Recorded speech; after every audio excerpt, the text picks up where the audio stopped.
viewers, and welcome to another edition of the Social Development Outlook for today, 21st July 2020. I am your host, Tyrone Davis. And just to remind you that this program is hosted and coordinated by the Ministry of Social Development. And every single week we strive really hard to highlight the movers and shakers within this ministry and other related departments.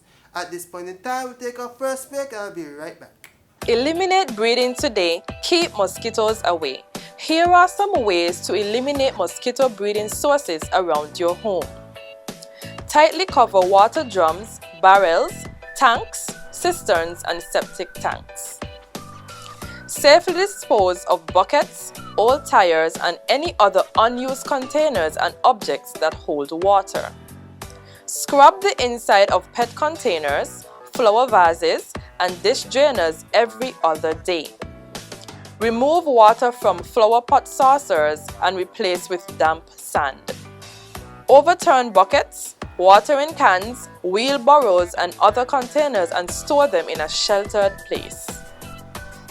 Adequately treat swimming pools and discard water from portable pools. Check roof gutters for chokes regularly. Fill up exposed tree holes, plant axils, and ground depressions with sand. If you are going for a holiday, empty toilet bowls and tanks and cover gully traps. Reduce the source. Eliminate breeding today, keep mosquitoes away. This message was brought to you by the Nevis Health Promotion Unit in collaboration with Nevis Television 8. Well, I'm back, and for a feature presentation this evening, we go to the disaster management where they held the closing of the disaster training for family members. We'll take a look at this footage. Good afternoon, everyone. And my acknowledgements of the Permanent Secretary of the Ministry of Social Development, Mr. Keith Glasgow, and the Family Services staff of Social Services Department. We are here this afternoon for a very brief ceremony. So permit me, in order to be precise and to the point, and to observe our time limit here, to read a brief introduction. Social Services, through its Family and Probation Office in conjunction with UNICEF, the United Nations International Children's Fund, has, since August of 2019, engaged children and parents in a disaster readiness training. It was our department's response to UNICEF's call for more action to incorporate disaster readiness into our region's child protection work. The program aimed at strengthening children's readiness and response in natural disasters and home hazards. Through this training, we hope that the skills the children gain would help them to make informed decisions and increase their resilience in the event they ever have to encounter here at the Emergency Operations Center Disaster Preparedness Department. I would like to acknowledge the presence of the Permanent Secretary of the Ministry of Social Development, Mr. Keith Glasgow, Social Development staff, and the press. To be precise and to observe our time limit, allow me to read a brief statement on why we're here today. Social Services, through its Family and Probation Office, in conjunction with UNICEF, the United Nations International Children's Fund, has, since August of 2019, engaged children and parents in a disaster readiness training. It was our department's response to UNICEF's call for more action to incorporate disaster readiness into our region's child protection work. The program aimed at strengthening children's readiness and response in natural disasters and home hazards. Through this training, we hope that the skills the children gain would help them to make informed decisions and increase their resilience in the event they ever have to encounter these unfortunate events. We also focus parents' attention on how critical it is to discuss disaster preparedness and planning as a family unit. preparing their children's minds, not in an effort to scare or overwhelm them, but to enlighten, inform, and prepare. Parents were brought into a session where they discussed with their own family and completed disaster communication plans and emergency information forms and made decisions and and documented where they would want their children and who to contact locally or overseas if they were unable to see to these affairs after a disaster. We listened to numerous disaster awareness ads on tsunamis, earthquakes from our very own colleagues here right at the EOC, but somehow some of us as parents are desensitized to the messaging and the urgent calls for preparation, although we know deep down inside that we should. So the training intended to address all of these areas. During the training, the children covered 5 sessions.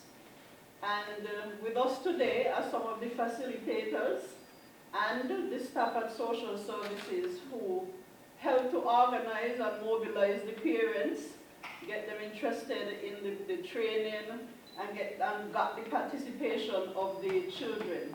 So I'm going to allow Ms. Anesta Maynard Wallace, the supervisor of the Family Services Division, to give you a little bit of a rundown on the sessions that the children did over the months and how they enjoyed or how the participation in the workshops and the response of the parents. So I'm going to allow Mrs. Wallace to speak for a few minutes. So over the last few months, we gathered about 25 to 30 children to attend the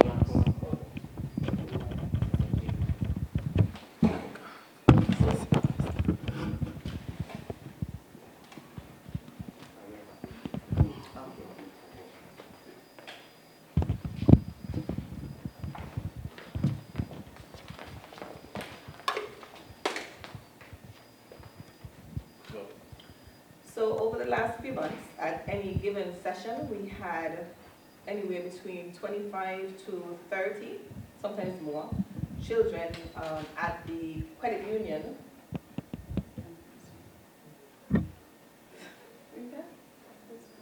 Oh, yeah, sorry.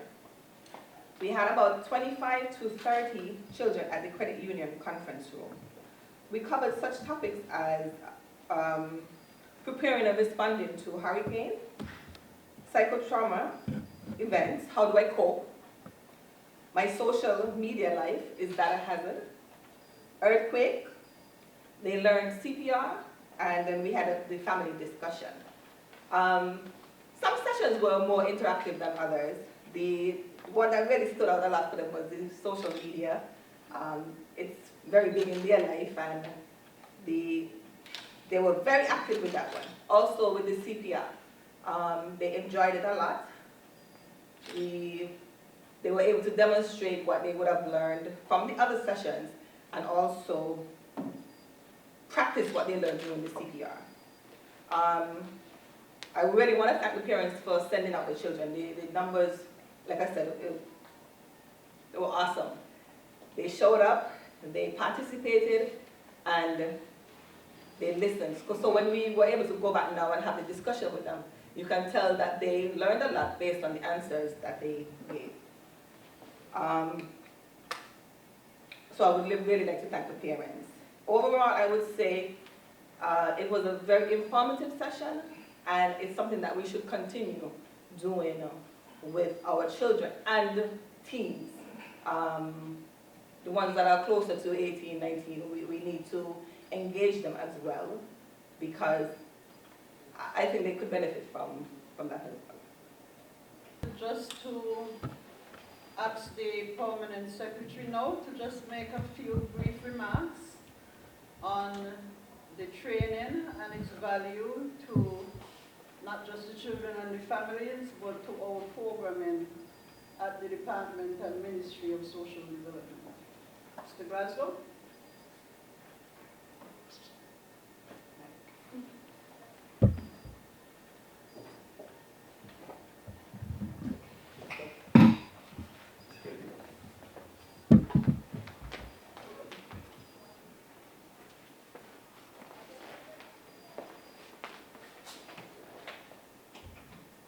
Thank you very much, Madam Director. And let me adopt the protocol that you would have so ably established. But at the same time, let me just acknowledge your presence, Director, Mrs. Sandra Maynard, and of course, all others who are gathered here this afternoon. This is the culmination of disaster readiness and response training for children and parents. And I feel that if it is one thing that we have to put in our supervisors and managers' psyche is training. Training, training, training. And so I believe that this training is timely and very appropriate. This is a training as we would have indicated in disaster readiness, because training is extremely important because it builds capacity. And this is disaster training. And I think that we all know that the hurricanes Irma and Maria in 2017 would have wreaked havoc in the Caribbean. We basically would have been spared here in St. Kitts and Nevis, the worst of those hurricanes. But still, we sustained a significant amount of damage. And I would say here, up until now, the Ministry of Social Development are still extending relief in terms of the damages that we would have suffered from Hurricanes Irma and Maria. And so I want to use this opportunity to commend Social Services Department, the Family Services Division, for basically coming up with this initiative. And I also want to commend UNICEF for providing the sponsorship. Because look, if we can train people to respond appropriately to disaster, it means then we would mitigate against the disastrous consequences that we would have. And you would know that the Caribbean region is extremely vulnerable to natural disasters, in particular hurricanes. And so we need to do whatever we can in order to minimize the negative impact of those disasters. And so I understand from Honest that there would have been some 20 up to 35 children who would have been trained. Sometimes we cannot quantify the impact that would have on the different families from which these children come.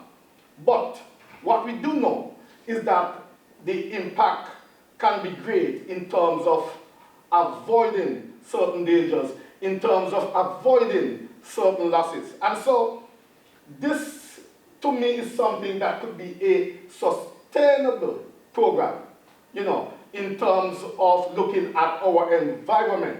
And so, again, I want to commend social services, and I would wish for this program to be continued in the foreseeable future, because I think this is a sustainable program. This is a program that we ought to have because we are always having disasters. Every year, you would know, we have a hurricane season.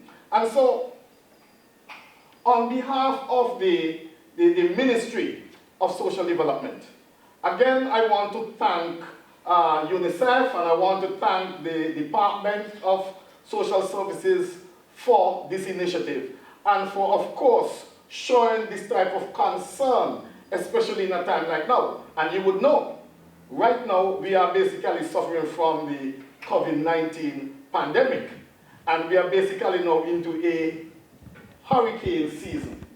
And so it is so very important for us to try to minimize risk, for us to try to reduce losses as much as is humanly possible. So on behalf of the Ministry of Social Development, I want to commend all of the stakeholders for their involvement in this initiative. Thank you very much.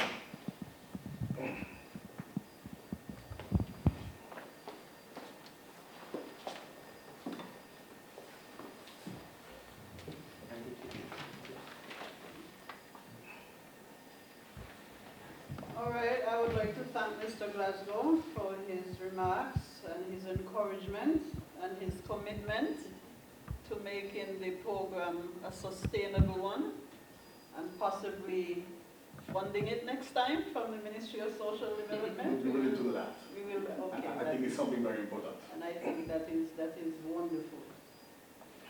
So as Mr. Glasgow mentioned, our colleagues at UNICEF would have approved a small grant to offset the cost of the training, not only the training, but disaster kits and first aid kits to the 25 families that participated.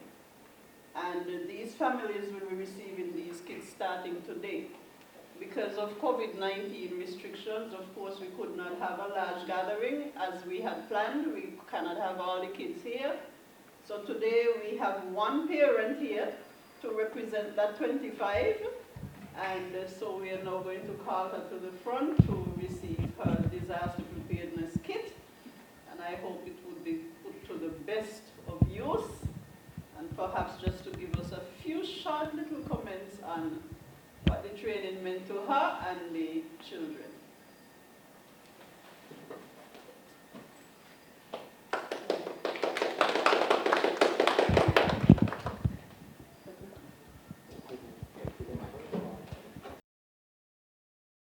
Training program, and the facilitators, they were carefully picked and they came with a lot of experience, a lot of knowledge, and a lot of training. And so today we have 2 of these 6 facilitators here with us today. And so I'm going to ask the facilitators to just give a brief response to the experience. Starting first with Mr. Jack Bumba. He's the communications officer here at the Disaster Preparedness Office and one of our colleagues in partnership in the Disaster Preparedness Program. Well, it was indeed a great honor to be handpicked by the Ministry or the Department of Social Services to talk on something which I am personally passionate about, which has to do with the safety of persons from natural disaster standpoint. And I had to talk on earthquake. The importance of this session was we had to strengthen children to become the safe persons or the responders in their various homes rather than being the victim. You know, making that a participatory approach, I think, is the way to go, because at times knowledge flows in a way where persons only get from hearing and not thinking of the fact that this knowledge is for me to take and apply. So the training was so fine-tuned and packaged in a way that the children were highlighted on key things to be known on in terms of safety on earthquake, what to do before, during, and after, and how to implement those things when they are home. Mommy is not there, daddy is not there, and they are their younger siblings. That was highly emphasized, and we could see them putting their input in that area. To me, I believe it was a great success. Thank you. And Mr. Bumbo was great as usual. As he said, it is his passion, and we were honored to have Mr. Bumbo on board and look forward to his support in the future. We also had Mrs. Michelle Hanley, who did a session on my social media life. Is it a hazard? We wanted to include this because we know the children are so into their technology and social media. And so she's going to speak for us. Good afternoon. So my session was very interactive. It was there was a lot of young people, mostly young persons, and as we know, it's a technological world, and they were very excited about this session. So we would have covered a whole set of topic about what was like, is it a hazard in terms of disaster? Then we straight up to all the different types of hazards that it can be in their lives, including putting things out there about yourself and your families that can turn around and affect the whole family and personal self and bring danger towards self. So it was very interesting to see their response and their interaction towards some of the information that was given. And some of the things that they were doing and didn't see as a hazard, a possible hazard. And so it was very exciting to see them express their feelings and their thoughts about what was being put forward to them and how it can be looked at as being a hazard. So the session was very, very, very important, not just for them, but also for the parents to be alert as to what some of their children might be doing, and the devices that they themselves would have bought for the children for safety that can also turn into a hazardous thing. So the session was an awesome session, and I enjoyed doing it. That's our package for this evening. Do join us again next week for another edition of the Social Development Outlook.